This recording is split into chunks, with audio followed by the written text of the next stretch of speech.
up? It's me, ADRI.V, the go-getter, and I want to welcome you to the G Code podcast. You see, this is a place you go to get the pretty, the ugly, and the grind to success. There's always a story to be told, and everything that glitter ain't gold. So understand this. There is no need for the cheat code when you got the G Code. So get your notebooks and pens ready. It's time for us to get into it. Welcome to the G Code.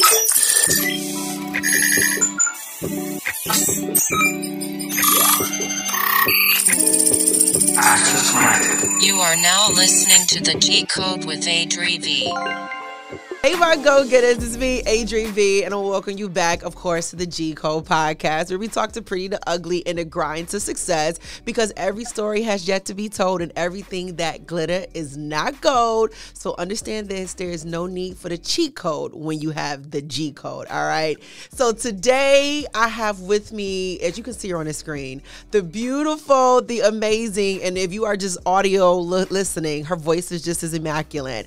I'm talking about the one and only Miss Dawn Myers. She is the founder and CEO of the hardware, CPG, and retail space and a DC region ecosystem builder, having held several legendary positions. And all I got to say is she has been doing this from the ground up, giving and providing a need for us all. And when you think about your wash day and your process as a woman, what that looks like as a naturalista and not a naturalista, she's cutting down the time for us, and that's what she has been doing. She's been doing the hard work of being a representation in spaces that some of us will never be able to be in, but she's breaking down those walls when it comes to venture capital and being able to truly be an advocate for the ones that can advocate for ourselves, because who knew we needed such a tool? It's Miss Dawn Myers. Welcome to the G Code, beautiful. Hi, Adjunct. Thank you so much for having me. And that was such a generous, I need to take you with me everywhere. That was such a generous, opening and intro. Yes. No, listen, it is deserving. Being able to just watch you ascend and then listening to you. She came to Buffalo. Big shout out, of course, to Derek Parson, the Exchange of Beverly Gray for our business month, which is August. And in August, we have this full-on blast of really focusing on Black businesses. And then we had the end of the month celebration, and she was our keynote speaker. And what a way to close out a time where you can hear from someone who's doing exactly what you're trying to do. So, listen, I applaud you for you have to take the hits before many do. That's so many hits. Oh my God. I'm still taking the hits. You're still taking the hits and the sacrifices of showing us along the way. So, with the G Code, I love to talk about the beautiful pieces. We saw you on Shark Tank, right? We're going to talk about that. We see you looking beautiful when you're out and you're doing your speaking engagements and looking great despite life obstacles. And I like to call it the swan effect, because you are just looking like you're gliding on this water, and it's beautiful, but no one knows how hard those feet are pedaling to stay afloat. It is. It's such a fight. It is. So, for those, and I gave your intro, but, we always look to call ourselves a little bit something different than what is on the paper and what we do. But I gave this intro, but I just want to know, who is Dawn Myers? Who is Dawn? There's a lot there, but I'll try to make this as succinct as possible. So I'm from DC originally. I live in Baltimore now. I'm a lawyer by training. I was never supposed to be in startups. I was never supposed to be in tech. That was never a part of the plan. But I fell into this space, and I love this space, and I love making products that serve people who look like me. We'll get into kind of what those products are a little bit later, but, I was talking to one of my business coaches, and one of our slogans in our business is, we're creating a world where curls and kinks are catered to. And she had a whole therapy session, and she was like, you're not creating a world where curls and kinks were catered to. You were creating a world where you are catered to. And that is what you're offering other people, right? So that's why I'm so passionate about this space, because I get to serve Black women in this tiny little way by making them feel making their lives a little bit easier, making their quality of life a little bit better, making this pain point that we struggle with invisibly, that we all know so well, but it's behind closed doors and nobody else really understands it. I get to massage that woman and give her just a little bit of care where I know nobody else is giving her care. And my business coach said, you're doing this because that's the care that you wanted in your life. And ultimately, that's my mission. That's my purpose. I started out in this space, small potatoes, leading, regional ecosystem organizations for small businesses.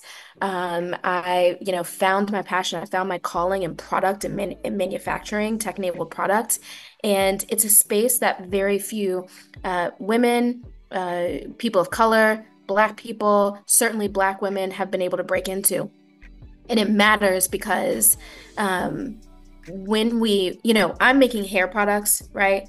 But ultimately, I see my mission as giving people the roadmap to physical product development. And that's really very tangibly important, right? Because there are a lot of invisible pain points in the lives of women and women of color that nobody's catering to and that nobody cares for. And we're just struggling. And the only way we're going to improve our own quality of life is if we make those solutions. And so that's what I'm here doing.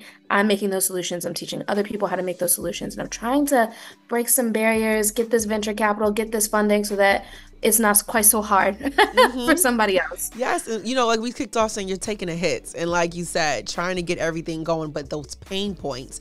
And your pain point was such a pain in your side, is a thorn that you said, I'm going to create this product, right? And so being a lawyer by trade, making the craziest pivot, but being a lawyer by trade has helped you in this pivot. Making this amazing pivot. What was this journey like? Because I feel like oftentimes as Black women, our careers are something we're consistently chasing. And the amount of work that you put into be a lawyer.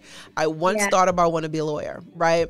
And I'm mad that I allowed the time commitment to deter me because you have to lock in. My friend was a CPA. She's a CPA. She was studying to be a CPA. And being a CPA is just like being a lawyer. When you got to take your LSAT, you got to lock in. You're separating from everybody and everything. And you did all of that to later say, I'm pivoting. Right? Such a massive pivot. Such a massive pivot. You know what? It is, but you know what? It was all a part of the story. It feeds what I'm doing now, right? Going to law school, one, I got a fantastic educational background, and it shouldn't necessarily be that way, but the reality is having those 3 letters at the back of my name, it matters to some people, right? Yep, and so it gets me into rooms that I wouldn't necessarily be in. I'm sure it has contributed to me getting some of the funding that I've gotten, right? So I can't be mad at it, but it was a part of the journey. I hated everything associated with that career, right? So I had a very kind of, unique journey. I went from law school to the Hill. I worked in politics and then went to campaigns and then ended up in big law. And all parts of that, like there were just big problems. And there were big problems associated with race and gender, right? There were instances on the campaign trail where I would see instances of very clear racism. This is racism. And I'm on the campaign trail for Barack Obama in 2012, right? So it's not even like, these are the most progressive people in the party.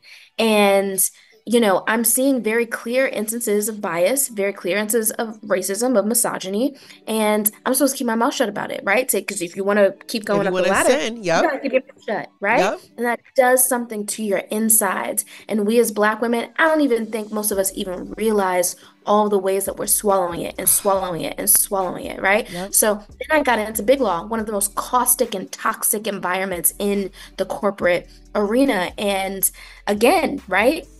I've got people telling me I just cut off my natural hair, right? Or cut off my permed hair and I'm rocking my natural hair. I got people telling me that right. And I got people telling me that this isn't professional and you can't wear that and all the things. And it was this gradual realization that this does not sit well with my insides. I Mm. am dying here. And I'm dying here because I'm not respected. I'm not catered to. I'm not cared for. My talents aren't respected. I got to work harder to get half as much. And these aren't stories that we don't know. And it sounds like a random pivot. And it felt like a random pivot. It wasn't random at all. The two were very connected. Yeah. I made that pivot because I was being disrespected. I was tired of being disrespected. I was tired of not being cared for. I was tired of my intelligence not being acknowledged. And I moved into the space where now you can't ignore it, right? Like, I'm making the money. You can't ignore it. Right. So, it took a long time to get to that point, to make the product and to get the funding and to get the support so that we could make the product and make the money. But now that we're here, there is no, oh, well, we are not sure. Sorry about that. We are not sure that you're good enough, right? That doesn't exist here. So listen, what I'm trying to say is the pivot played into the storyline and in ways that I'm not even realizing until, therapy sessions this year, Ooh, right? thank God for therapy. Amen. And so it's taken a long time to, really understand how all those thoughts connect, but it connected to my mission. My mission, since I was a young girl, has always been about serving Black women in particular and advocating for Black women. It just so happens that I'm advocating for them in this really weird and unique way. Yes. And it's interesting that you said that because being our crown, like our hair is everything. I remember being young, not going to school, my hair wasn't done. That's right. It was not, it's like, you're not about to catch me undone. And as someone who has thick hair, and I mean, as soon as water hit it, it shrivels up, and the idea of having to leave out or leaving it out at some point, knowing it's going to just revert back. I'm huge on I just need to keep it covered, keep it braided, through my sewing in, because then it's the idea of not being able to walk into my office like this, right? Yeah. The thoughts of presenting in such a way, and which brings in such an imposter syndrome. Yes. I was just having a conversation about that, and your hair became a trickle-down effect of how they perceived you to be able to do your job, if you could do your job, questioning your capability, which then puts a whole bunch of thoughts in you about having to fight through those pain points of, should I go against the grain of my hair, or should I fall into the trap and the train that I've been into of operating in this way that corporate perceives there to be. So, identifying those things, and like you said, the pivot was so necessary, and it played a major part in that place for Miss Dawn Myers at that time. How were you able to mentally stay stable and to fight through that, to know I'm just as qualified, beyond just what I am? In the words of ADRI.V, I am not my hair, but it is a part of who I am. Or maybe I am my hair. Yeah. Or maybe I am my hair That and I'm too. tired. I mean, we all have had this. It's so crazy because you, me, every other Black woman in the world, we have all had this feeling. And some of us have had these conversations, but people do not understand what it is to be a Black woman and to walk around and to have the hair that grows out of your head to be an automatic demarcator that you are less than, less qualified, less sophisticated, less worthy, right? There is no way to explain to anyone what it means to go from permed hair and getting all the accolades, right? People will be like, oh my God, your hair looks so good. Oh my God, your hair looks so good, right? There is no way to explain to somebody the pain of, even while you're getting those compliments, of knowing I can only get those compliments when I literally spend 3, 4, 5, 6, 7 hours changing myself to look like an entire other ethnicity. Yes. Right? And then the pain, because at a certain point, the pain gets so great that you're like, I gotta break out of this, right? That's why a lot of us make that transition. Yes. But you make that transition, now you gotta deal with the real world consequences of that. You gotta deal with the dating consequences of that. You gotta deal with your family saying, why are you going around with your hair looking nappy? You gotta deal with all of the things that come with this inner knowing of your worth as a person. And this is what Black girl magic is. Everybody talks about Black girl magic, Black girl magic. This is what Black girl magic is. Black girl magic is a thing. We are so exceptional. We are outperforming the way that we are because we live in a society that is constantly telling us that we are less than and that we are not good enough. But we know we are looking in the mirror. We are looking at our work product. We are looking at what we produce in the world. And we know objectively, despite all the messaging, that we are good enough. And in many instances, we're better, we're prettier, we're more beautiful inside and out. We're more spiritually in tune with ourselves. You have to be to walk through this world with so much negative messaging weighing on you, right? That's where the Black girl magic comes from. It comes from this deep spiritual, many of us have it and we don't even know that we have it. We're walking through the world, keeping ourselves afloat amidst all of these weights and all these different directions that are meant to keep us down. And we are doing the work every day to stay above, to stay on top. And that exercise is what ultimately makes us so exceptional and has gotten us so many accolades. It's what's driving the Ketanjis. It's what's driving the Kamalas, right? And so, listen, I'm on a soapbox. I don't even know how I started down this road. Listen, because it struck a nerve. Okay, but you're absolutely right in all of it because and it's not even a soapbox. It's the truth, and these are the conversations that we're constantly having in our living rooms, on the phone with each other, because it's the reality of it all. And having to be in the field of which you are and then making this pivot, right? And so you had to speak to yourself on a regular basis. Like based on everything you're saying to me, it's like the level of confidence you had to build, you had to nurture, and you had to remind yourself when walking into these spaces, because like you said, we have it in us and some of us don't even realize it's there, because you need another sister girl to talk to you from that standpoint, to be like, look, we are our hair. Because I was like, you right. Because listen, if I'm not going to school because my hair not done, clearly it is not just I am not my hair. It is not. Because it is a crown that I literally have to keep up. And like you said, the idea of having to take up so much time and to feel like you have to straighten it out and to perm it. I will never forget, I was putting heat to my hair every day so much that it started breaking off. It started falling out because I had to make sure it was nice and straight. Going to the salon, I mean, getting my edges just burnt because I'm getting my blowout. Like, what are we doing? And so, what are we doing? All of these pain points, because you were listening to all of our conversations and our inner conflicts and didn't even know you were.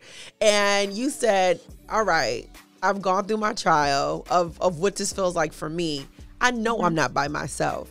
So you set out to create this product. I did. Making this, I'm going to say a pivot. It's like a slide to the left. You know, you just slid and said, let me come over here and do something because I have to make something happen. And what is that something you decided to make happen for the world, for us girls? Yeah, so I built a series of brands in the textured hair care space, but all of my brands have had some kind of tech-enabled kind of nexus, right? So what I identified is I guess when I started this 7-8 years ago, right? At that point, we had started to see brands that catered to our texture, which was great, but we weren't seeing tools that make the process easier. And so what I remembered is that when I first went natural, here's the thing. I'm going to say type 4A-ish, 3C, depending on who you talk to, depending on the day. I don't know the numbers. I don't understand the letters. I don't know what I got.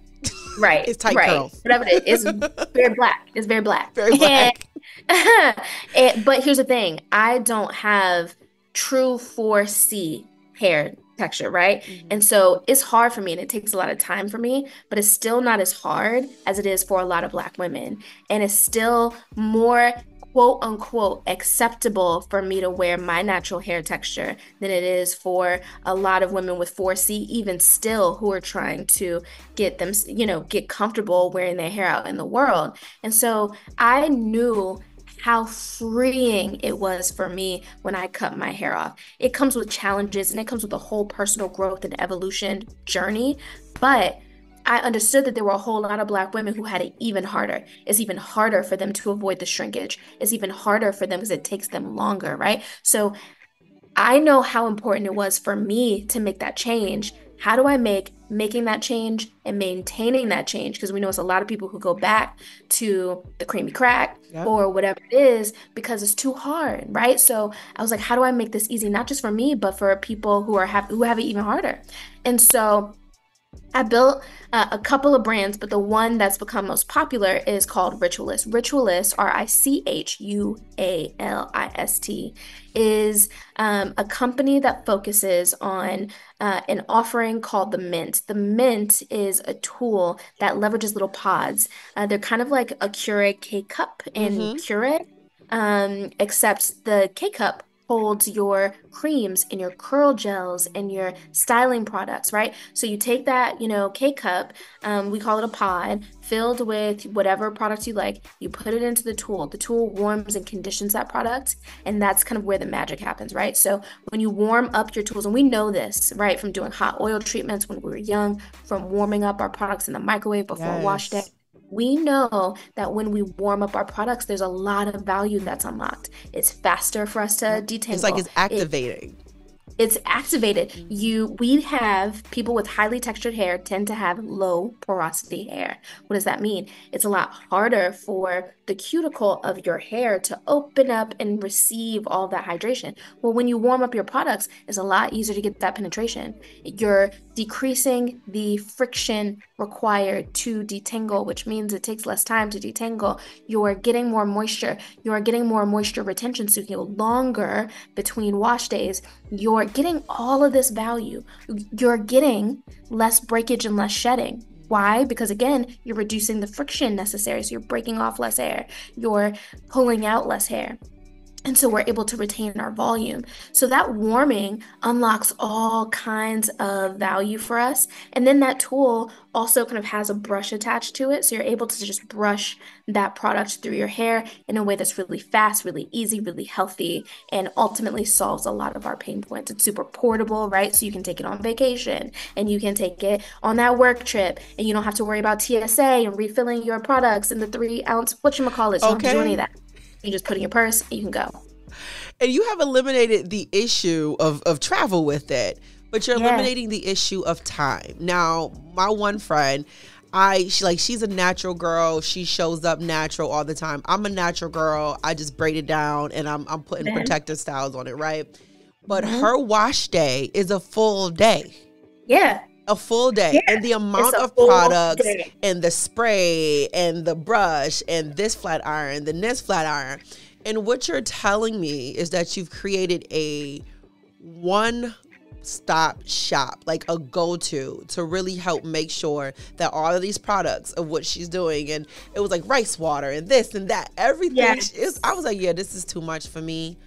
This is why I can't be all out like this. But your product is giving me, I can do this because it's feasible, and it sounds like it's going to cut down on all the time that it would take.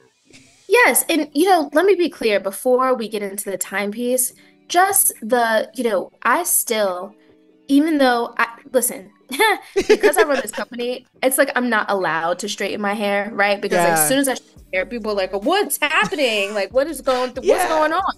And so, I'm not allowed to straighten my hair, but just because I'm doing it this way, and I have this is such an inner mission for me to accept myself 100% and in all contexts, formal events, all the things, meetings, to do that and figure out how to really accept myself 100%, right? That's the journey I'm on. Right. That ain't got nothing to do with y'all, right? Like I always have to say, people who want to wear protective styles, people who want to wear braids, people who want to wear weaves, right? That's a part of our culture too. Yes. And some of that is from our culture back on the continent. Some of that has been born out of a really painful past, but all of it is beautiful, and it's a reflection of the artistry and the resourcefulness of our people, right? And we should have the optionality to wear our hair however we want to. But where I take issue is where there are women who want to wear their natural hair, but they can't, right? That's where I take the issue. So yes, for me, first and foremost, it was always about time. It was always about making the process faster. Because if you remember, when I came up with this, I was still kind of in the legal sphere, right? I'm still working those 10-hour, 12-hour days. I'm still trying to fit in a workout. I'm still, out trying to go out with my friends afterwards, right? I'm trying to have a life. And somewhere in that, I got to find. And on top of that, I just happen to have a really gross scalp, right? You know those people who can go like 2 weeks without washing their hair? You can't. That's me. I got like 3 good days, right? Right. So for me, 2-3 times a week, I'm going through this process. So the problem was magnified for me, right? So I really needed to cut down on the time. And so for me, getting that time down was really big. And for all of our customers across the board, we've seen at least a 50% time reduction in how long it takes to do your after shower step. So whatever you're doing in terms of styling after you get out of the shower, that's where we come in. We cut that down by about 50% at least. But for a lot of people, especially as you get used to the technology, they cut it down even more, right? So for me, for example, this used to be about an hour and 20-minute-ish process. Now I do my entire styling step in about 10 minutes. That's a game changer for me. Yes, and that's what I want for other women. I want them to have that ease. I want them to be able to do their lives easier. And I love that. And just even when it comes to the name of your business, Ritualist, what made you name it such a name? Yeah, I mean, it was our customers, right? So as I mentioned, this was one of several brands that I had started. So I went back to my old customers and I was like, listen, I'm thinking about launching this brand. This is what the product is going to look like. This is what we're going to be about. Tell me about how this makes you feel. Tell me about, I'm creating a world where curls and kinks are catered to, right?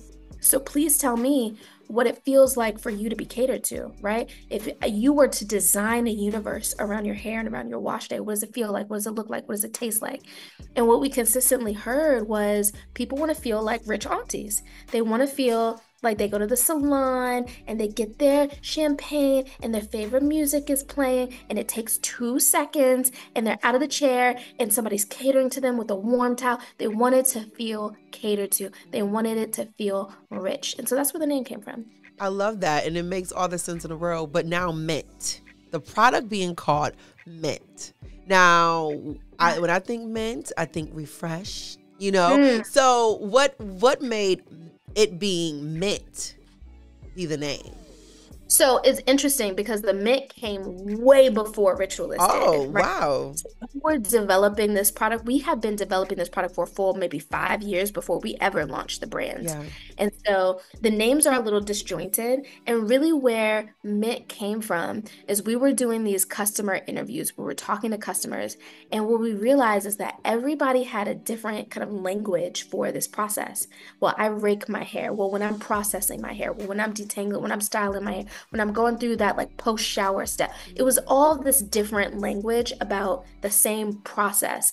And what we wanted to do was bring a language to this thing that we're all doing, that we're all experiencing, but we're all just very disjointed around. So we came up with this language around the mint. And yes, we want it to be refreshing. Yes, we want it to feel green and healthy for us because we know perms and a lot of other things are not healthy for us, right? So we wanted to feel healthy. We wanted to feel refreshing, but we also wanted to mimic or make people think about that process of like minting a penny, right? Like you press that penny down and then it just stays, right? And that's what we're doing. You run that brush through your hair once, you get the definition that you're looking for, and then you can run out the door and your hair stays, your hair, maintains the curl and the definition that you're looking for. I love it. I love that idea and the name for it because it's fitting because like you said, it's giving you what you need in the time frame you need it and being able to allow you to cater to your curls and your kinks. And so as we talk about catering to the curls and kinks, making this product, you just mentioned it was about 4 to 5 years before you were able to kind of just break down what the product is and being able to have the actual product in itself. How did you start? I know when we were here, you said it was a Herman the Monster style, like put together. Like you went in the lab and just had this thing and like, hey, this is what it is. So when you finally got that aha moment and made this decision to say, this is what I'm going to do. And got to working in the lab of cooking up with tape and glue and all these products. What was that like before, walk me through that before you got to this amazing product that we have here today? Yeah, it's so crazy because I look at our brands, all of our brands, but Ritualist in particular. And if you go to the website, right, like it's this beautiful, it's calm, it's It serene. is. All the photography is so like It's well beautiful. appointed. It is. If I do say so myself, it is very Yes. beautiful. But it did not start that way. It started very ugly, real ugly. Since we're talking about the G code, this started, listen. I don't know if this is, can I curse just a little bit? Yes. Go right ahead. Yeah, I mean, I nigga rigged this thing, Hello. right? I had a problem because you remember, like back in the day, your parents used to be at work, you're home alone, you got to figure some stuff out by yourself. Yep. That's exactly what I did with this product. Like real talk, when I go on anybody else's podcast, when I do any other speaking engagement, I'm like, well, I nigga rigged it. Yes. I did. I had this idea for a way to make wash day easier, right? So I went to the CVS and I went to the Ace Hardware and I bought up like all the combs and all the brushes to experiment with. And then I went to the Ace Hardware and I got like the hinges and the soldering irons and just a whole bunch of mess.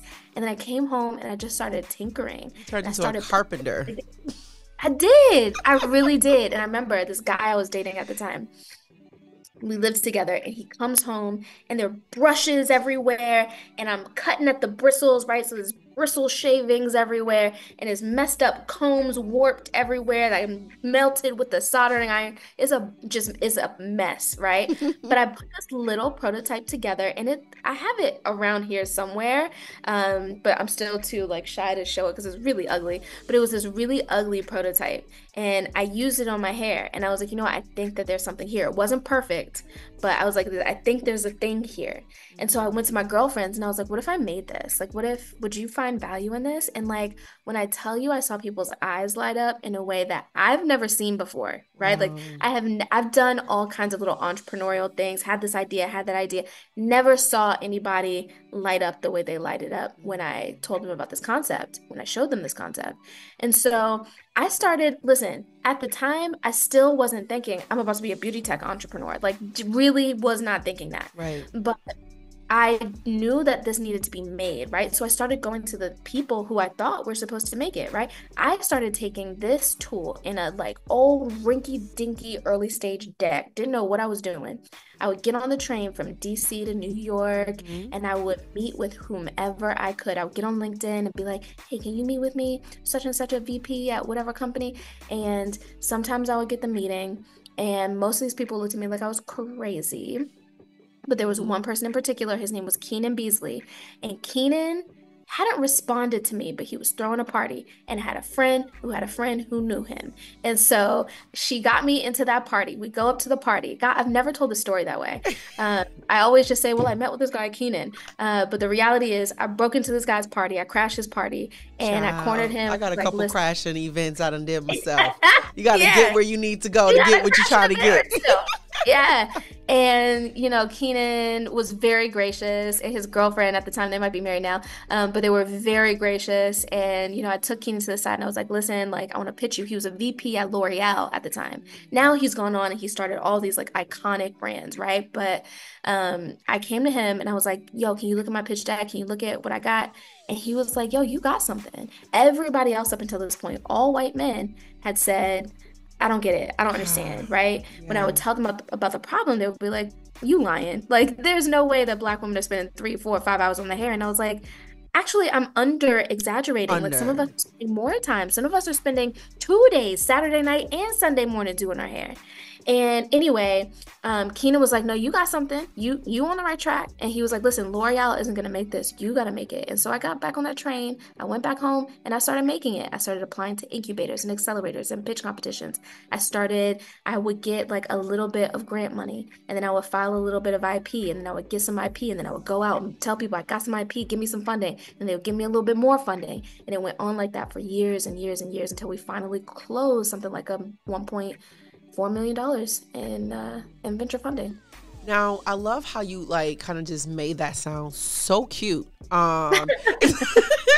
Of like, and I did this and I did that. And it's just like, but even with you crashing the party, like even how I think about how I got on SiriusXM is I literally crashed into somebody's office because I knew one of my friends at SiriusXM. And I was like, do you know where such and such, shout out to Reggie Hawkins' office is? He was like, yeah. And I literally walked in. I was like, oh, you don't know how to return calls? And he was like, I missed your call? I was like, you did. He was like, he was in the whole meeting. It was like, can y'all let me have this meeting real quick? He said, how can I help you? He looked so confused. And I just had to have the audacity, right, to bust a move. And it's like, you got to lose yourself in the moment. Eminem said it best, right? And so you did that. You took that chance. But even with the words that he said of like, you're going to have to do this yourself because these folks are not going to want to do it. What were the words? Because like you said, get some more IP, go pitch it again, do an incubator, do an accelerator, do these business workshops. What in you that sustained you to keep going when there was no's, where the money wasn't coming how you wanted it to come, where you had the big dreams and the goals of L'Oreal picking us up, and then, like you said, having the meetings and the conversations with these white men, and they're like, there's no way that this is the time frame of what we're spending, because it's been times I spent a full day, on my hair, and being so sure in this, what were the things that you had to tell yourself? Because we have to stay self-motivated. I can't take credit for this. This was all the customer. This was all these Black women, right? That's why I was doing it, right? To serve these Black women. And it was these Black women every time when I was like, I can't do this anymore. I'm running out of money. Ain't nobody picking me up, right? Like, I can't do this anymore. I would have a Black woman in my inbox. Literally, they would say exactly the words I needed at that moment. You cannot stop. You have to keep going. That's why I love us. My kid. Yes, we are special. We are something special. I would have Black women in one woman just wrote me a check for $2,500 out of the blue. I don't know that woman. I don't know her from nothing. And these are people who are giving me their hard-earned money. These are people who are getting behind me. And this is back in the day when I didn't even have prototypes at the time, right? Like I would eventually go on to sell my house, right? Like I believed in it so much. We have to talk about that. Like I was like, is she going to hit that point? Because I think when you show your belief in self and you are exuding that, folks will willingly be like, you know what? Let me give as well. So talk about that selling, like betting on you. I sold the house. Like people use that word as like a saying. Like I'm a bet on me. I'm gonna sell the house. You really did it, Don. I did, but you know what? Like it's a much more organic process than, I mean, people be like, and I did this and I did that, but it's never as simple as just that thing. It's always a lot of pressures from a lot of different directions, right? So on one hand, yes, I had developed a multi-unit in Washington, D.C. that was revenue generating. Wait, say that again. Multi-unit in D.C.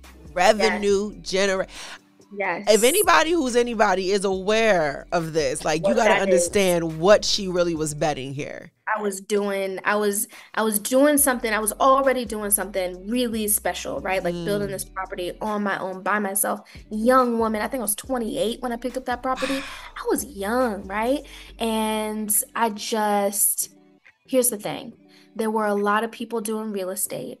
That real estate had yielded me what I needed to yield it, right? It had gotten my savings to a nice, decent place where I could quit my job and tell those people where to put it, right? It had done its job, but also there was a lot of pressure. That was the house where my engagement broke down, right? There's a lot of emotional turmoil associated with that house. And so there was a little bit of the universe being like, you know what, let this go. I had some coding issues, right, with DCRA. DCRA is just very difficult to deal with. And do I want to go and, spend this extra $20,000 to get this permitting and change this thing? Or do I want to do that? Get a new sprinkler system? Do I want to do all that? So there were those pressures, right? Realistically, like if I give you the real, yes, I sold my house. Yes, it was revenue generating. yes, it was a really big thing to give up. And also, the universe was moving me in a direction. Yeah. And all of these pressures, I've got this new thing over here. I really want to do it. And what's clear to me by this time, I'm not an expert. I'm still not an expert in venture, right? But I'm not where I am now, right? But I know enough that I know nobody's gonna fund me off the bat, right? I've got to do a lot of this myself. Yeah. And again, there was a choice, and that choice was bold, that choice was courageous, and also the universe had been pushing me in that direction, had been pushing me towards that company and away from real estate. Real estate was my first business. It was my first baby, and I'm so grateful to it. But there was something pulling me over here, and this is where I was supposed to be. And when you talk about the few things of just even passing up on that and releasing it, like you said, the idea of knowing you got to meet these codes, the investment that goes back into that, even something that you said like so swiftly, like my engagement failing. Like I think about having gone through my divorce. It's like all the while dealing with trying to build and still, pushing forward in those areas. Because as women, just as much as our hair can affect our productivity, what's going on in our lives can affect the productivity, and still being in that clear space you were to say, okay, I have to make these decisions. And you made that decision, and you've been betting on you ever since, and really just going for it. Yeah, I have been betting on myself. And, it's been a journey. And I'd say, listen, all of this, even now, right? There's still a lot of pressures. The pressures are different, but there's still a lot of pressures. But this whole thing has been a journey, even back from college, law school, figuring out my career. When I was in my 20s, I was going crazy trying to figure out where I was supposed to be. I knew it wasn't there. And it was a process of getting more in touch with me. It was a process of, this is 20 years of conditioning. You're supposed to go to law school. You're supposed to be a doctor or a lawyer. You're supposed to have this kind of degree. You're supposed to marry this kind of guy. Even when he's mistreating you, just kind of let it go. It's all this messaging about what your life is supposed to be. And I was there. I was doing exactly what I was supposed to do. Tell the people, because I'm feeling this one. What you supposed to do. Somebody lied. Somebody lied to us. They lied, and they keep lying. They keep lying. And the whole reason that I'm still going, right, is because this entrepreneurship journey, this journey that I'm on, this journey that God has very clearly sent me on, it is a journey of getting more and more in touch with yourself and who you are supposed to be. You are who you say you are, right? It ain't about what the preacher said you're supposed to be. It's about your relationship with your God, whether it's God, Allah, whether you're Zoroastrian, I don't care what you whatever are. It is. You gotta get in touch with something, and that something helps you get in touch with you. And this whole entrepreneurial journey has been about getting in touch with the true essence of me, my mission, what I'm about, what I'm willing and not willing to compromise on, how far I believe I can climb, what things I believe I can do, right? And so, listen, this journey has been an insane journey of ups and downs, and he has taken me through some valleys along this way, some incredible valleys, but every single one of those valleys has given me more wisdom and has gotten me more in touch with who I am and how to serve and be of service to the people who I care about, which is all people, but Black women in particular. Yes, and let's talk about the valleys, because I also want to get into the venture capital, just moving in that, and then just being on Shark Tank, right? But the valleys is like where we have a whole nother strengthening. And, you talk about entrepreneurship, but I saw this meme, and it's like, entrepreneurship is spiritual. Because you are connecting with self. You are pulling on faith. You are pulling on your oneness, because it gets lonely at times and folks are not understanding you, and you see a vision that they cannot see, like your little Herman the Monster product, right? That needs to be in a glass case somewhere. I'm gonna find you a glass case, okay? But it's so spiritual. But also when you get into those valleys, I think that's where your faith kicks in. And so this is one of the things that really put me to you when I began to dive into your story of that valley moment of you having to battle cancer. Yeah. And, you know, when we were here at the conversation, I was really trying to hold it back because your story of how you just was moving forward remind me of my mother. She passed away from breast cancer in 2022. Learned she had it in 2013, and she never let it get to her. It was like it either put a battery in her back to achieve everything she wanted to achieve. And even during her last days, like, she was not playing around. Like, she would go through radiation, chemo, and was still working. She was a nurse. So like you, her focus was making sure she's showing up to give to her patients. It was a time where we were at chemo. Never forget it. We were wrapping up chemo. A patient called her about a prescription. It's a Thursday. And she's like, okay, Adriana, when we leave here, take me to the office. I said, for what? We're going to go home and rest and eat. What do you mean? She's like, oh, I got to make sure they get their prescription because if they don't have it for the weekend, there is going to be a lapse in what they need. And I'm just looking at her like, you're sick. You the one who has the chemo you're dealing with of cancer. You done had a lymph node removed. You done had your breast removed, lumpectomy, and still was showing up and going to work. She never took time off. And then when she did, it was because she really wasn't feeling well. But when most people weren't working, she was working through it. Not that she had to. She chose to.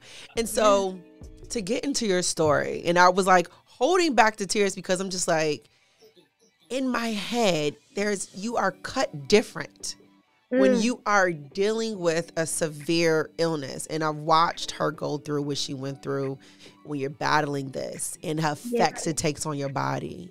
But I've never was a patient, right? So to look at you being young and to say, yeah, I was dealing with this. But y'all, when I tell you, I'm going to let her finish telling this. Like, for you to say, I was still. So let's talk about that valley moment of learning that you had a form of cancer. Yeah, I mean, it was crazy. First of all, your mom, she was clear. That woman was clear. Crystal clear, because her name was Crystal. Okay? That's amazing. That's Crystal amazing. clear. She was clear. And cancer has a way of getting you real clear, right? It has a way of clearing in so many ways. It gets your mind clear. It brings your purpose into the most focused focus. It has a way of clearing the people who are distractions and who are in your way and who are getting away in the way of that purpose, right? It is just, it's an amazing process when you let it be. And, or any, big challenge like that can be really amazing if we let it be. But, cancer, listen, a lot of people are going through cancer. I know I had stage 3 colorectal cancer at 36. I was diagnosed. They believe that it probably started probably 10 years earlier than that, right? Wow. So this wasn't a health thing. I'm the healthiest person in my family, right? Grew up in some hood schools, and so maybe there was some asbestos or some lead that I came into contact with at some point. That, I'm sure, was a physical trigger, but this was a psychological and a spiritual process that I was going through, right? Yeah. There was some trauma. There is some trauma. It's always there, right? We learn to deal with it. Yeah. We learn how to move past it, but it's always there. And that trauma was eating me alive. It was absolutely eating me alive. And I had to get clear on those things before I could get clear on myself, before I could get clear on my business, before I could do any of it. And it was very clear to me that God was telling me, listen, I need to sit you down. You ain't getting it. Yeah. You're still letting the stuff eat you up. Yep. I got to sit you down and make you process your way through it. And so, I believe that that's what that was. And listen, when I got the diagnosis, it wasn't all, I'm strong, I'm going to get through. I broke down. Yeah. I broke down in a big way. It was too much. I already had I got a team. I got to pay that team. We're running out of money. Like, it's a whole bunch of stress and pressure. Then you want to add cancer to that? Hello? I absolutely broke down. My best friend, She sent somebody to my house because she was like, I can't get there fast enough. You need to be there because I don't know what she's going to do. Right. And, these people are sitting outside of my door and I'm not trying to be here. Like, I am not in a good way. And it's this beautiful view. And I'm looking at the view and I was like, listen, I'm not trying to do this. And I was very clear. I was having a conversation with somebody, and that somebody told me, listen, I just need you to get to the other side of this. Everything you want is on the other side of this, but you've got to get to the other side of it. And I said, bet. If I get to the other side of this and it's not there, we got a problem. Yes, But we do.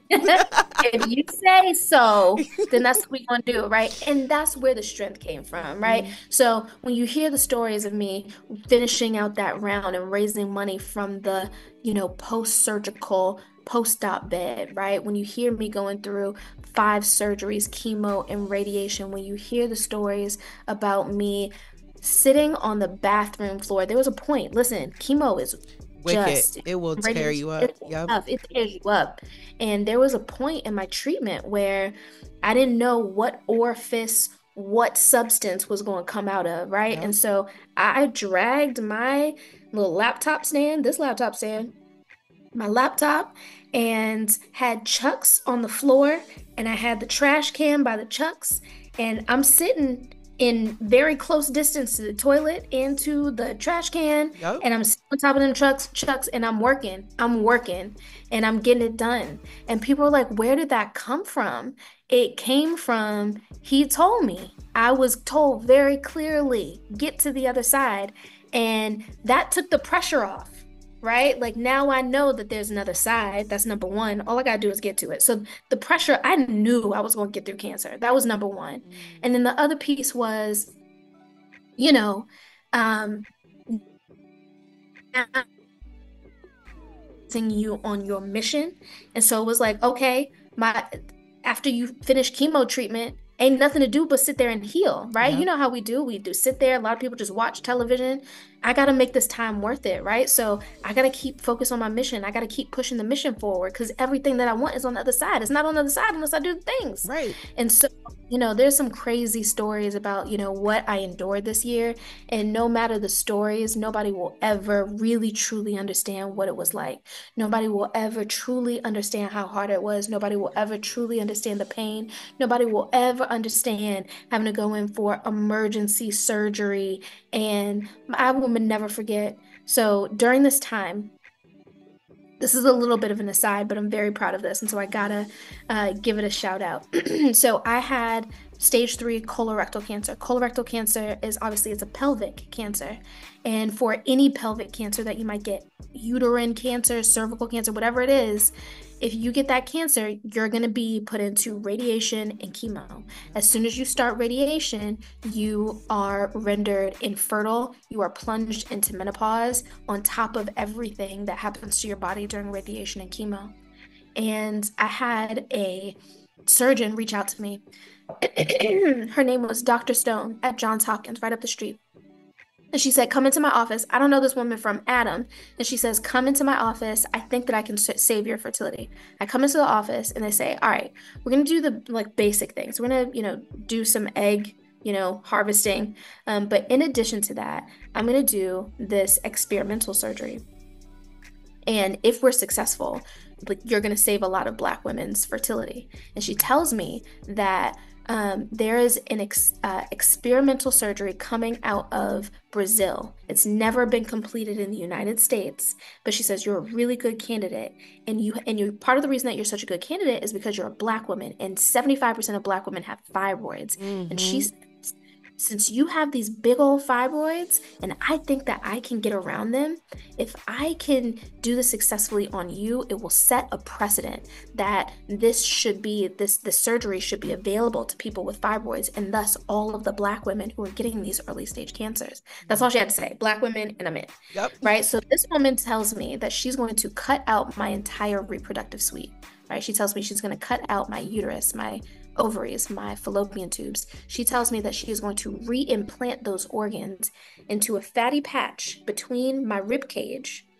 And she says she's going to tie those organs into new blood supply, right? The blood supply that's supplying my, I think it's heart and lungs. She ties them in. right? And she says for 9 months or for however long it takes during your treatment, we're going to keep those organs up here and protected. She tells me you are only allowed to walk, don't run, don't jump, don't even walk hard, don't kick.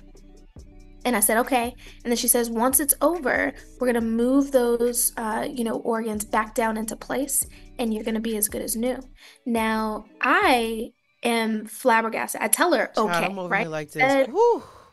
Right. She said Black women, right? Yeah. So I was like, we gonna do this. But immediately I go to my car and I start crying. What in the world have I signed up for? What did I just do? What are you about to do to me? Yeah. But we did it, and it was crazy. It was a 10-hour surgery on both sides. And in between, right, because we're still figuring this out, in between, we had a complication. So long story, but that complication almost killed me. And I just happened, my homegirl, Kai, who's also a founder, who's also raising money, she comes into town. She insists on coming into town. I was like, I'm good. I don't need it. I'm fine by myself. She was like, no, I'm gonna come take care of you. The day after she arrives, I basically have this, complication arise. She has to wheel me down to the Uber, get me into the Uber, get me into a wheelchair, get me into the emergency room, advocate on my behalf. I almost died, but they got me in the back and figured out what was wrong, performed an emergency surgery. And I remember waking up in the middle. Kai sent out a message. I had a little group chat with all of my primary contacts. I wake up in the middle of the night, it's like 2, 3 o'clock in the morning. Is Kai there? Is Shelly Bell there? Shelly Bell's from Black Girl Ventures, one of the most prolific women in the Black kind of entrepreneurship scene. And they're sitting there and they're advocating for me, and they're yelling at people, and they're on the phone talking to my mom, talking to my dad, like, why aren't you here? My family didn't even show up. But these Black women in my entrepreneurship ecosystem, they showed up for me, right? And it was just this really special moment. I'm not intubated. They had a tube going down my throat, right? And the next day, eventually, I'm in recovery, take the tube out. We got work to do. Me and Kai are raising, right? So me and Kai arranged our schedules so that, because we're in the same hospital room, we staggered our calls. So she would take a call, I would take a call. She would take a call, I would take a call. And we sat across from each other, and we both raised over $1 million in funding for our companies. One of fewer than 100 Black women to do so. And we did it on that, in that hospital room. Coming out of a life and death situation, you went right back to work as soon as they removed your tube. Right back to work. And that is just like, there's people who can barely even maneuver after a flu. But you out here maneuvering after first surgery, right? So that it can sustain you. And then coming out of emergency surgery to save you, right? And then now here you are as soon as the tube is removed, sore throat and all, because it does not feel great. You are on the phone raising funds. And this is why stories like yours have to be shared.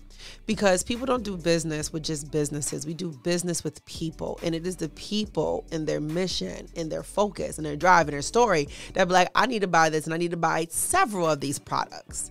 Because it's a great product, but it has even a greater meaning. And I'm connecting to that meaning, right? So, I need the people to digest all of what she shared. Like cancer, surgery, reproductive organs trying to be saved, surgery, emergency surgery, saving your life, and then right back out of that to investing your life into raising funds because the mission is all about Black women.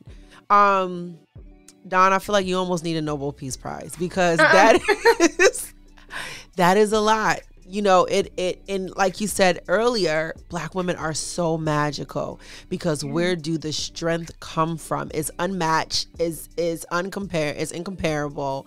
And here you are raising these funds, the both of you. Okay, she had to just make sure her friend was alive. All right, girl, you alive? Cool, back at it again. Yes, that's exactly what she did. Had to make sure you was good, girl, because we got money to raise. Money. But here you are raising these funds, and you hit goals that you were looking to hit.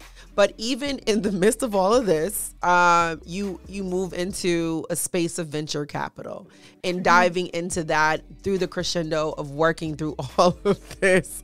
It still like you just rattled this off. I'm like, yeah, I got right back to work. I'm still stuck like women like you. I pray for strength, when life gets the life in, so that I can keep pushing, right? And I think about my mother. I think about your story. It's like, I have no reason to lay in this bed with a cold. There's people moving and making millions with cancer. Like, But you do, right? Like, right. When that thing comes that you are supposed to move like that through, you've already seen your mom do it. You have the roadmap. You know exactly what it looks like. It's going to kick into high gear, right? Yes. Until that time comes, take your rest. Yeah. Right? Yeah. Please no, right? There was a whole 2 years where I left the firm. I'm still trying to figure out my entrepreneurial journey. Please understand, because I told you, I had nice savings from the little job and the real estate stuff. You better believe I took 2 whole years. And when I tell you I lived the soft life, I lived the soft life. I went to ballet every day. Sometimes I went to ballet twice a day. And went to the spa and cooked organic meals for me and my partner and listen, right? Like, we can do both of those things. Yeah. I had my softness, and I had that softness, I am convinced, because that was right before things took off. Yeah.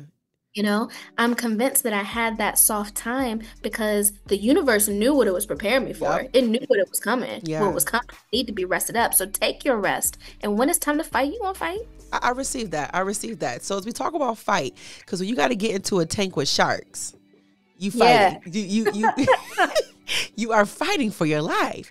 And all of this work, leads up to the opportunity, in addition to get on Shark Tank. Now, we all see how these sharks attack on tank, in this tank.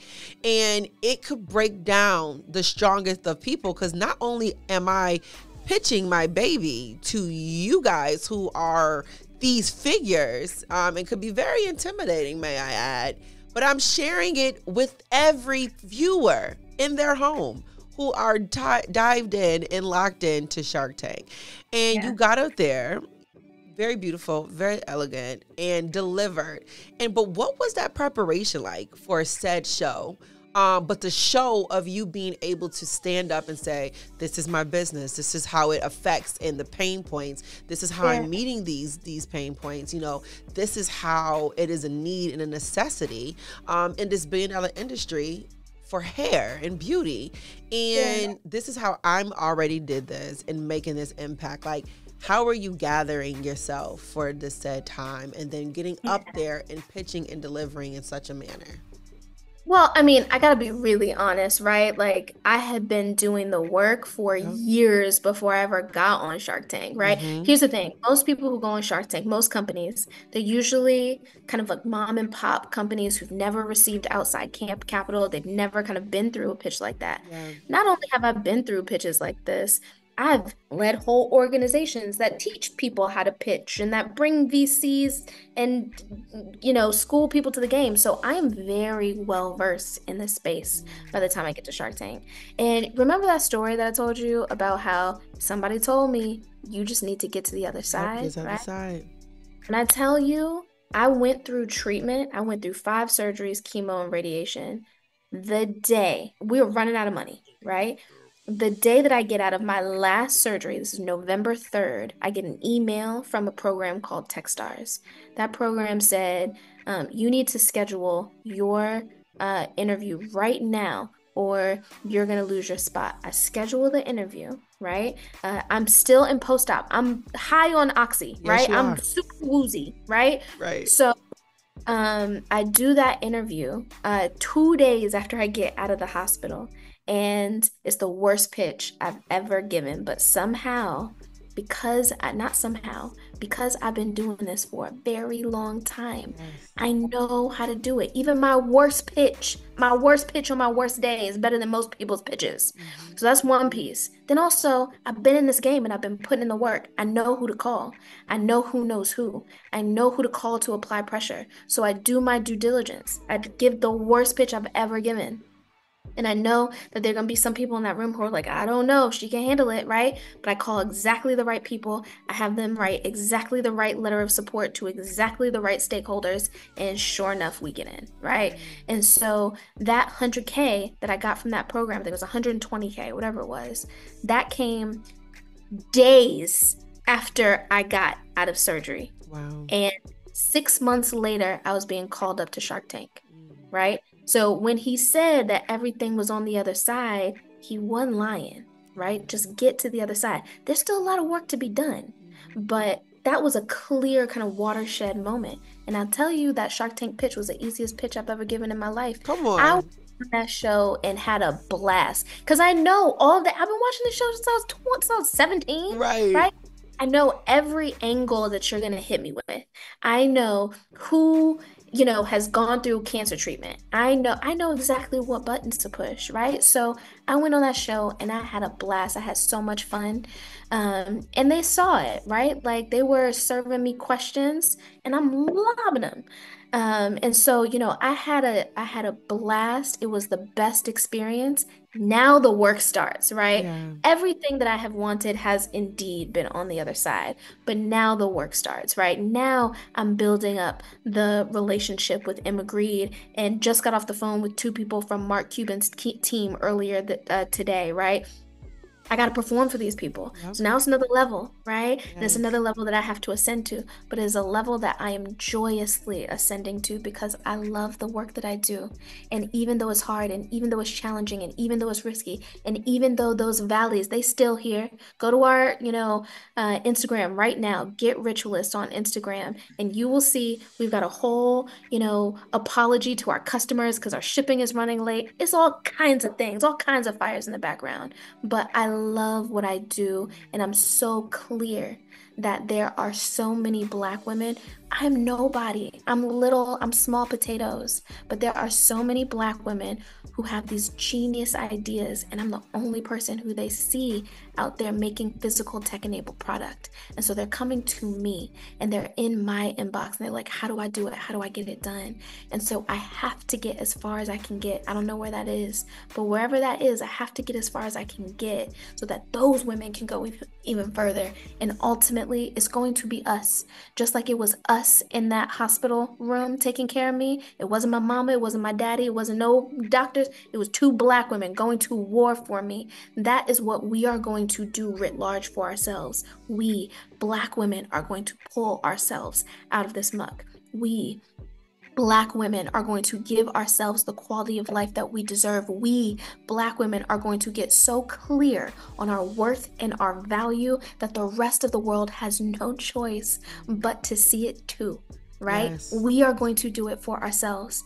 And that's why I'm still going, right? It's still hard. It's still a lot of work, but there's still so much upside to uncover. Listen, Don Myers for president. Don Myers for president. Because, baby, you are speaking the language of, like one band, one sound, like the unity and ensuring that we're pushing each other. Because if I don't go further, how can I expect someone else to go further? So we need you to be all that you can be and push and go further as possible. And as you talk about those two Black women, there was a Black woman in there that you mentioned from the venture standpoint, and how important is VC to Black women startups, and especially as we watch the debacle with Arian Simone and the Fearless Fund, and the fact that we were little old us targeted, and that's when you speaking on Black women in our abilities and our magic, it's permeating, because if you had to target them to try to stop the movement of Black women, because the target is Black women. Oh, we got something here. That's right. We And got something here. and they see it. Here's the thing. I mean, if you think about any vertical, Mm-hmm. whether it's tennis, whether it's the legal Oh, sphere, come whether it's on. the political sphere, it doesn't matter where it is. You give us access to that sphere and we gonna take it We're over. gonna take it over. And Black women are made for this.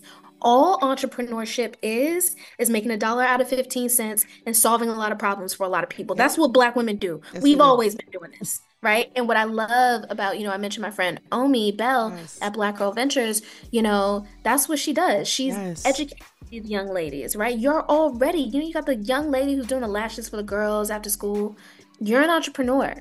You got the girls who are like slinging cookies and candies after school. You're an entrepreneur, right? And giving them the confidence to walk in that and to build on that, right? That's what she does. And so, you know, this space is really amazing. It's riddled with a lot of bias, but and Black women are getting something. I think the last statistic that came out was Black women were getting something like 0.0006% of venture capital dollars. Right? It's deeply unfair. Yeah. Even when we're overperforming, even when we have the milestones, even when we have the credentials, the team, all the things. But the reality is, we have never had it easy, and we have always broken through. They know we coming. They know we coming. And the thing about Black women is, right now, we don't have the access to education and the access to capital to really dominate this stuff. Yeah. But as organizations like Arion's organization, like BGV, as they become bigger and they start to teach these young girls and get it into their head, they know you got the power. You got the power, right? There's no stopping us, and they know it. And the magical thing about entrepreneurship is that once you get in here, once you start performing, there's nobody to stop you. There's no boss to fire you. Like, you got your customers, and as long as your customers are buying and they're responding and they love what you are doing and you're providing value, Right. can't nobody stop you, right? And so it's terrifying to other kind of cohorts, the people in power. It's terrifying to a certain cohort of person who wants to be able to maintain that power by not offering people value, by not offering people, fairness, right? Who want to keep, offering people less and getting more, right? But what Black women are doing, we're doing capitalism better. We're doing it well. They say doing well and doing good, right? Mm-hmm. We're doing good, we're making the money, but we're also taking care of our customers. We're also treating our customers fairly. We're also doing things like going back to the continent and empowering smaller Black businesses, Black women making shea butter, Black women sewing bonnet caps, right? That's what we're doing, right? So when you think about 20 years from now, 25 years from now, when Black women have gotten, into the space, when we get our first Black Serena Williams in the Yes. entrepreneur space, the first, founder who's doing what Serena did in tennis, right? Once we start getting those, and then we got the Coco Gauffs and we got the people who's coming Yes. after her, right? It's going to be really difficult to hold that woman down. And it should be terrifying to those majority owners of power, what we are going to do to empower not just ourselves, not just our immediate communities, but Black and Brown communities throughout the diaspora, right? Yes. What does it look like when we're really empowering our communities to work within this capitalistic system in a way that benefits us? It's terrifying to them. It is absolutely terrifying. And I think also you being a Black woman in the tech space Yeah. becomes another level, of fear, that comes about. And what does that mean for you, to be a Black woman in tech and being able to have the application in the business that you have, that positions you to be able to speak from such a place of fortitude? Yeah, I think where I sit is so interesting because, my product is tech enabled. So we're Yeah. technically in the tech space and the highly scalable space, but also we're CPG, we're a physical product, which Hmm. doesn't necessarily have some of the connotations that tech has. Yeah. And so we sit in this really interesting space where one, when you look at the people that I manage and the people who make this machine go, it's a bunch of white men, Yep. right? It's a bunch of white men. There's nobody who looks like us. And just my one little company, we've already moved a bunch of Black women through our company. They've gotten everything they need to get. They've left. They've gone to start their own companies. Some have moved into venture. They've moved into VC. They understand the CPG and the physical product space. They understand the tech and the tech-enabled space. They understand the venture space and how to move around capital. And so even my little company, we're already having outsized impact. And again, what does it look like?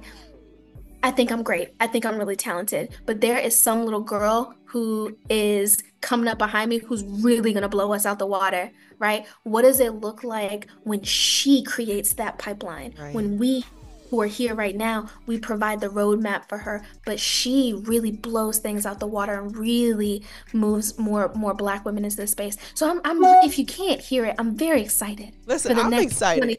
25 years. I'm so excited for what this looks like and what we're going to do. And yes, it's about the money. Yes, it's about, empowering ourselves financially, but more than that, it's about empowering ourselves spiritually. As we've been talking about, this entrepreneurship game is a spiritual game. And as in tune, Black women are we're on another frequency. Yes, we We are. just are.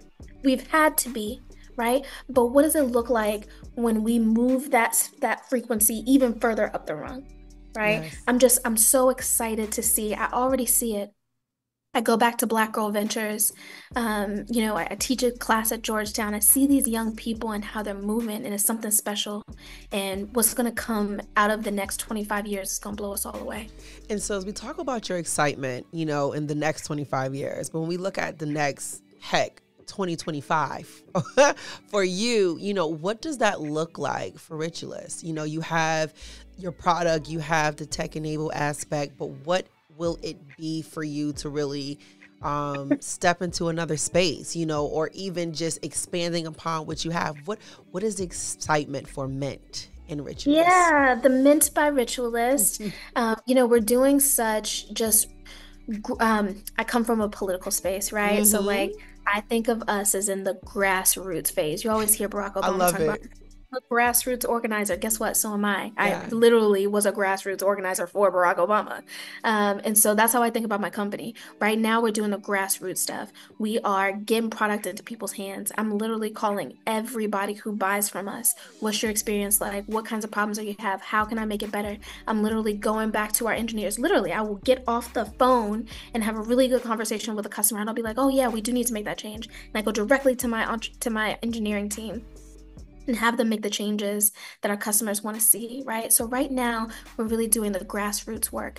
But because of Shark Tank, because of the conversations that we're able to have with Emma and Mark's team, we're having really beautiful business development conversations in the background. Now we're thinking about partnerships. Now we're thinking about those force multipliers that really allow our product to grow, right? So I'm taking care of my customers right now on the front end, on the back end. We're doing the partnerships, and we're putting the partnerships together that just explode us. So I'm also very excited for what we have going on.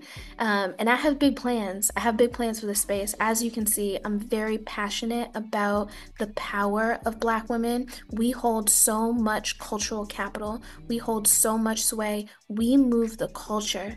And when you combine that with the power of entrepreneurship, when you combine that with the power of Black women, with our actual raw buying power, that's going to be something really special. So I've got really great short-term, mid-term plans for 2025, 2026, 2027, and I've got really big plans for what we do as a culture with this going forward. I love it. And like you said, just we truly move the culture and the capital that we have within it. And, throughout this entire conversation, you dropped so many gems. You dropped so many codes. And so, out of all of them, I always like to leave our listeners with like 3 G codes to success, like the things that you can say at the end of the day, I can say I live by these, and what would be Don Meyer's 3 G codes that someone says, these are what you need to live by to help you continue to thrive and go, and what would they be? Yeah, I can only think of 2, but there's 2 really And if I come up with another one, I'll hit you with it. First one is we all have a knowing, right? And a lot of my knowing, I've known since I was a little girl, right? And I didn't know exactly what I knew, right? But there was a little spark of something even back then. And as I've grown, you know, everything that I'm doing now, everything that I plan to do, it came from seeds from way back when, and there has been evidence of me moving in this direction, even if I didn't identify it as such. So, you know, I would say identify those things, identify those patterns, identify those feelings that sometimes you're too ashamed or shy or not quite confident enough to really own. But what is the universe? What is your insides telling you that you are meant for? What are your insides telling you that you are supposed to do? What are your insides telling you that your life is supposed to feel like? What are your insides telling you? What is your life experience telling you that you're supposed to be moving towards? And hear that. Block out the noise and know. It's that inner knowing, that inner drive, that inner compass that you have to follow. So that's the first thing, and I think the most important thing. And then the second thing is, as you grow, have an actual piece of paper, a culture, mission, and values. You know what I would say is a culture, mission, values, and behavior statement. And be very clear, not just for your company, but for yourself. What kind of culture are you cultivating around you? If you could build a universe, if you could build a world, what does it look like? What's your mission, right? What's your mission? In fact, mission comes first. What's your mission? And according to that mission, what culture are you building? And what values are most important to you as you build out that universe? And what behaviors are, do you expect to see from yourself and the people around you pursuant to those values, right? And let that document, let that sit with you, right? Pull it out every quarter, review it, take a look at it. And whenever and reform it as you grow and as you evolve. But whenever you're going through something hard, go back to that statement, right? And I swear to you, it has absolutely been the case for me. Every time I am either personally or professionally at a crossroads and I got to figure out which way I'm gonna go, I go to that document and it tells me immediately what I need to do. I love that. I love that. The inner is like you're listening to your inner self young and knowing what that was and staying there, and then having your roadmap of your own mission, value, culture, behavior. That is good. Your own levels of your pillars of what you're living by. Right. I take that. And so not just the G code, but we have to live by those. What do you move by? Now, as a radio personality, I'm always looking for songs that keeps you moving, because music is a language. It's a universal language. And music will get you in the mood for everything, right? So when you are in your grind season, it's time for you to okay, let me lock in. What would be on your playlist? Like, what would be your first, I'm not even going to say give me 11 songs, but what would be that one song that speaks to you to remind you of what you need to do and how you need to do it? I'm going to my playlist right now. Come on. Okay, since you're going to cheat and go into the playlist, give me your top two. Give me your top two. Listen, this is going to sound so crazy. I am a Black woman from Southeast Washington, D.C. Come on. So when I need to lock in, do you know what I put on every time? Yes. Deftones. Really? Yeah, from the aughts, late 90s aughts. And hard rock, I don't even know what you classify them as. This is new for me. Come on, yes. But it's something about, it's really kind of, they operate in this C minor, kind of spooky, kind of, you know what I mean? Yes. And it puts me in a zone. And then white boys, I don't know what they talking about half the time, but they be me in a zone. Every time I gotta lock in, that's what I put on every single time. That is hilarious. I don't know what they're saying, but it is the tone. It's the tempo. It's the tempo. It's the cadence. It's the beat that's got you going. Yeah, it does it. It does it. Well, listen, it clearly works because you have fought, my dear, through so many obstacles that would truly take so many people out. You know, I think about everything we discussed here, and you truly have been a person that just kept going. So it is clear and evident that these songs play a major factor in this all. And I just want you to know, like, I salute you, you know, absolutely honor you for your resilience, your stick-to-itiveness, and truly being a go-getter, and being a champion for Black women, you know, that you know and don't even know, and continues to create on our behalf, because that is what you're doing. And you are stepping into spaces that some of us will never step in, but you are showing us as capable and being and carrying the flashlight of putting a light to the darkness and being able to say, all right, you can do this. So I just want to say thank you for being who you are and just truly, you know, being a go-getter in all of this. So much for speaking these words over me. I'm trying to be that every day. And I just really appreciate you seeing me, even wanting me on this show. And listen, I'm trying to get out here and do it for us. Listen, you're not trying, you are doing. And we see it and we appreciate it. And I was like, I had to have her on here because we were cut short, okay, from our conversation. It was just getting good. And I was like, and it's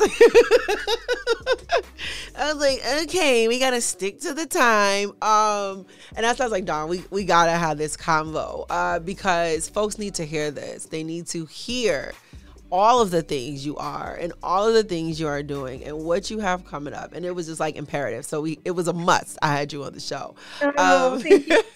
to really just talk about it. And I just want to say thank you for your time and, you know, give them, my go-getters, all the details of how they can buy your product, support your product, and just be a part of the entire Mint movement.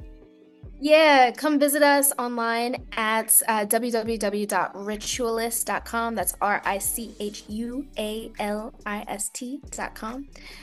Or you can check us out online. Our Instagram is at GetRitualist on actually Instagram and TikTok. But you can get in touch with me directly. I respond to people all the time on Instagram. I'm on Instagram at Dawn Does the Most. I love if you got that a question, name. you got some thoughts, yeah. Just reach out. My messages are open. I love it. And listen, she does the most and she is moving around in such a way, and you want to make sure like you're just following her. So make sure you follow both Ritualist as well as Dawn Does the Most. Listen, Dawn, thank you so much for your time. I appreciate you for coming in, sharing your codes, your journey, and letting us know that there is no cheating in this process of yours. It was nothing but the G code that you've been living by, and you're a testament to that. So I appreciate you. Thank you so much. Oh, thank you so much for having me. Thank you for listening to the G Code Podcast. Don't forget to check us out weekly on all podcast streaming platforms. Want to connect with me? Listen, it's just so simple. Tap in with me on all social platforms at ADRI.V the Go-Getter. A to the D, R to the I-V, THEGOGETTA. For questions, comments, concerns, tap in with me via email. Go to ADRI.V at ADRI.VTheGoGetter.com. Or you can text me at 214-70-ADRI-V, 214-70-ADRI-V. And until next time, you know what it is. I love you so much for listening. And always remember, there is no need for the cheat code when you got the G code. I was born in the G code embedded in my blood. Matter of fact, you just triggered a level orange G code security threat. And that's the G code, the G code, the G code, the G code.